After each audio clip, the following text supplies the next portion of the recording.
नैमिषारण्य में वैदिक विज्ञान केंद्र की स्थापना के निमित्त आज सभी विद्वानों का एकत्रीकरण हुआ। सरकार की अपेक्षा है कि इस केंद्र में उत्कृष्ट रिसर्च किए जाए, शोध किए जाए। ऐसी भी इच्छा है कि पोस्ट डॉक्टोरल रिसर्च के तौर पे विद्यार्थी यहाँ पर आए।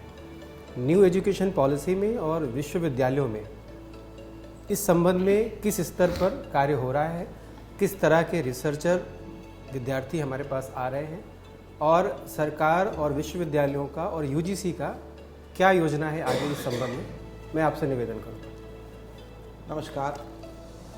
उत्तर प्रदेश शासन का यह प्रयास बहुत सराहनीय है।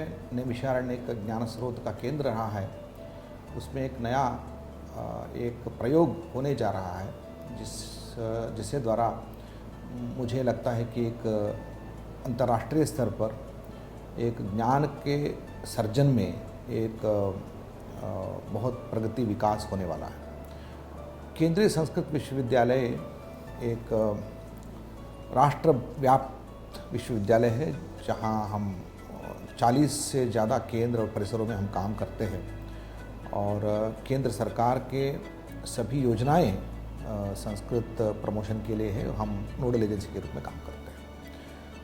आज वर्तमान स्थिति में हमारे पास अराउंड 40,000 स्टूडेंट्स तक हम पहुंच गए हैं ऑनलाइन माध्यम से, परिसर माध्यम से और हमारे महाविद्यालयों के माध्यम से।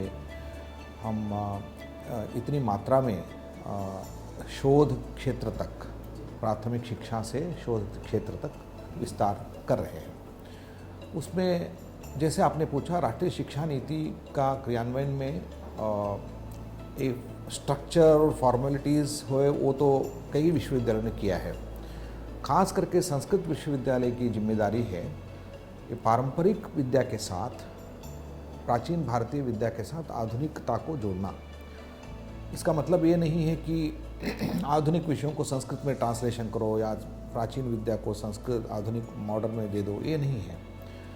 एक तरफ से संस्कृत के जितने भी स्नातक आते हैं उनको एम्प्लॉयमेंट क्रिएट करने के लिए, एम्प्लॉयबिलिटी बढ़ाने के लिए स्किल एजुकेशन को लेकर आना। अन्य प्रोफेशन में, जैसे उदाहरण में बताता हूँ, लॉ के क्षेत्र में, योग विज्ञान के क्षेत्र में, आयुर्वेद के क्षेत्र में और ऐसे अन्य क्षेत्र में जहाँ भी संस्कृत विद्या का प्रयोग और प्रयोजन साक्षात हो सकता है, उसका प्रयोग हम शुरू कर रहे हैं, शुरू किया भी है। साथ ही Sanskrit university should become multidisciplinary universities. ये मैंडेट राष्ट्रीय शिक्षा नीति में है।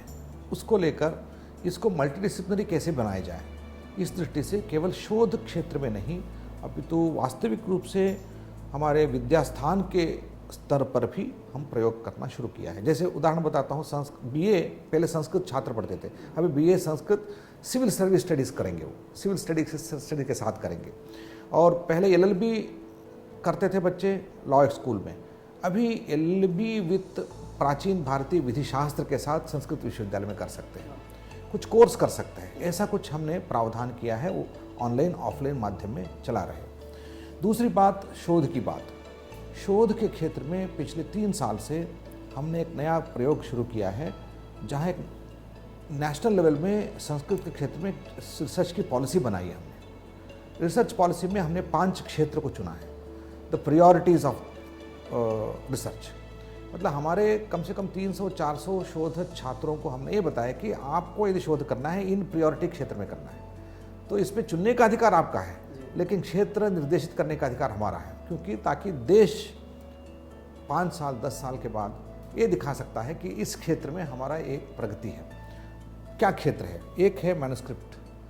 हमारे पांडुलिपि को अच्छी तरह संशोधन, संपादन और ट्रांसलेशन करते हुए नए क्रम में उसको पहुंचाना। दूसरा है, पाश्चात्य देश के विद्वानों ने भारतीय मूल ग्रंथों को अध्ययन करते हुए जो अनुवाद किया है, विश्लेषण किया है, उसका पुनर्विश्लेषण। क्योंकि ये ज़रूरत इसलिए है कि हमारा डिस्टॉर्शन हो चुका है, उसको हम क्या उसको देखेंगे, किस तरह देखेंगे, ये पुनर्विमर्श होने का ज़रूरत है। और राष्ट्रीय शिक्षा नीति का क्रियान्वयन करने में संस्कृत क्षेत्र के शिक्षा क्षेत्र में क्या परिवर्तन लाना है, एक शिक्षा खास करके आईटेप हमने शुरू किया है, शिक्षा क्षेत्र के बच्चों के लिए। और चौथा, भारतीय जितने भी विद्यास्थान हैं उनका प्रयोग अनुप्रयोग, इस तरह के अनुसंधान करना, मतलब अन्य क्षेत्र में समस्याओं को लेकर समस्या मॉडर्न क्षेत्र की होनी चाहिए, परिहार हमारे प्राचीन विद्या का होना चाहिए, इस तरह का इंटरडिसिप्लिनरी स्टडीज़ करना। और इस तरह हमारे जितने भी शोध क्षेत्र हैं, इन 5 शोध क्षेत्र में ही सीमित है, ताकि हम 5 साल के बाद हम ये बता सकें इस क्षेत्र में हमने प्रगति की है।